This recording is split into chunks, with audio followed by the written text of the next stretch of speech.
Let me show you how to handle this question. Our goal is to find the value of x in 6 raised to the power of x minus 2 raised to the power of x minus 3 raised to the power of x plus 1 equals to 0. If you meet this question in exam, approach it like this. Recall that 6 can be written as 3 times 2, right? So I'm going to replace 6 as 3 times 2. 3 times 2, do not forget the power. That is raised to the power of x minus 2 raised to the power of x minus 3 raised to the power of x plus 1 equals to 0. Okay, if you have a multiplied by b raised to the power of c, this can be written as a raised to the power of c times b raised to the power of c, right? Apply this law here.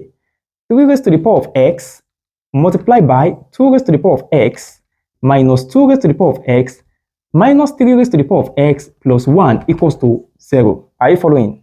Okay, when you get to this point, at this side of the equation, what is common? 2 raised to the power of x, right?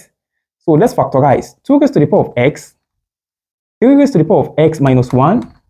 Okay. For the next one also, we're going to have minus 1, 3 raised to the power of x minus 1. This will be equals to 0. Are you following? This will become 2 raised to the power of x minus 1 equals to 0. 3 raised to the power of x minus 1 equals to 0. Okay. 2 raised to the power of x equals to 1. 3 raised to the power of x equals to 1. From this point, x will be equals to 0. Do you know why? Because 1 can be written as 2 raised to the power of 0. And because the base are the same, we can set the exponent to be equal. Also, here, I'm going to have x is also equals to 0. Because this one can be written as 3 raised to the power of 0. So, since the base are the same, we can set the exponent to be equal. So, x equals to 0. If you replace the value of x as 0, let us try it and check whether we are going to obtain 0 as our answer. If x is 0, 6 raised to the power of 0 is 1. If x is 0, 2 raised to the power of 0 is 1. 1 minus 1 is what? 0. Okay, what of this? Minus 3 raised to the power of x. If x is 0, that means that minus 3 raised to the power of 0 will give us what? Minus 1.